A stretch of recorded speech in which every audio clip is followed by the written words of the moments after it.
Mga kapuso, nandito pa rin po tayo ngayon sa Barangay Silangan sa Quezon City. Isa po ito sa mga barangay na pinaka-apektado ng matinding pagbaha na epekto ng bagyong Karina na umabot pa po sa Super Typhoon Karina at pinaigting pa ng habagat.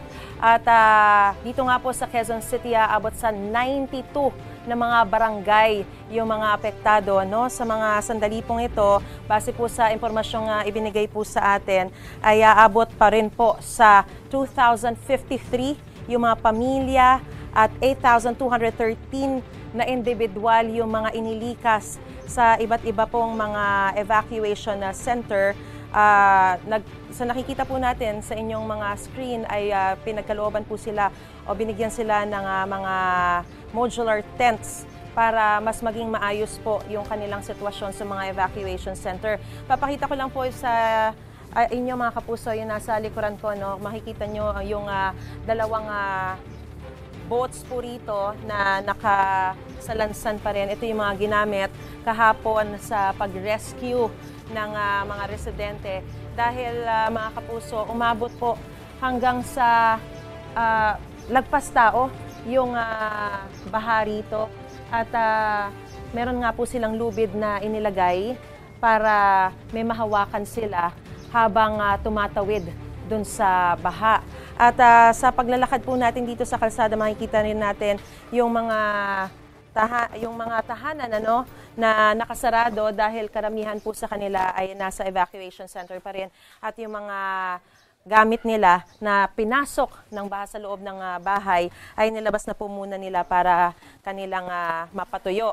Sa punto pong ito ay makakausap natin ang isa sa mga residente. Kanina may nakausap tayo si Tatay Ben. Saan ba si Tatay Ben? Hindi bale. Ito na lang po. Ayan, Tatay Ben. Mukhang busy pa siya. Tatay Ben, alika kayo kanina po kasi mga kapuso, nakausap na natin siya. Tay Ben, alika po muna. Magandang umaga po sa inyo. Magandang umaga din po sa inyo. Ay, kwento nyo lang po sa amin yung aktual na naranasan nyo po kahapon. Nasaan po ba kayo nung talagang abutin kayo ng baha? Sa totoo lang po, sa trabaho ko sa Las Piñas, tinawagan lang ko ng anak ko, pamangkin ko. Pagdating ko dito, baha na. Hanggang saan po? Dito po, hanggang dibdib po dito. Oh, pero meron kayong palapag dyan. So, kung halimbawa nandito, lagpas tao na. Tao na ho. Oh, so pinasok po yung inyong bahay. Pwede ba nating sige pakita? Po. Hanggang saan po? Okay lang po ba na pumasok tayo? Halos lahat po ng mga gamit nyo, inilabas nyo na po muna? Labas na po, mama. Dahil hanggang saan umabot yan? Nandito po, ma'am. Dito po. Yan. Dyan. Kasi medyo mataas yung bahay nyo. May ilang palapag na, no? So, kumusta po yung paglilinis? At least kahit paano humupa na po yung baha, no? Opo, ma'am. Marami po bang napinsala, nasira sa mga gamit ninyo? Wala naman po, ma'am. Saglit lang, konti lang naman mga babasagin lang naman na babasag. Sanay na po ba kayo sa ganitong baha? Oo, ma'am. O mas matindi pa po yung inabot nyo kahapon? Hindi, ma'am. Mas matindi yung undoy at saka yung mga nakaraang habagat. Pero hindi naman kayo nag-alala doon sa nangyari kahapon? Sobrang walang tigil po kasi yung ulan Oo, ma'am. Okay lang po kasi medyo mataas-taas kami dito kaysa doon sa baba. Sa baba talaga, lagpas tao doon eh. Oo. Lagpas dito, medyo mataas-taas kaunti. Okay. At kahit paano po kasi, yung mga nandun po kasi nasa evacuation centers pa rin no?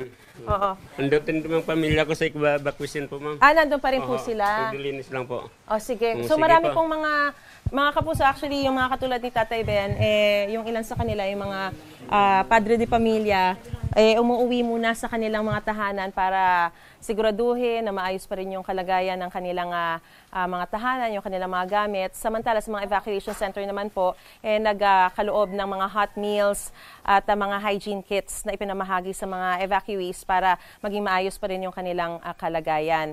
Samantala, meron din po mga doktor doon para maghatid ng medical help or assistance sa mga evacuees na makakaranas po ng mga sakit o yung mga ubo o sipon, lagnat dahil nga po sa nangyaring malakas na pag-ulan. Mga kapuso, para una ka sa mga balita, mag-subscribe sa GMA Integrated News sa YouTube. Sa mga kapuso abroad, subaybayan niyo po kami sa GMA Pinoy TV at sa www.gmanews.tv.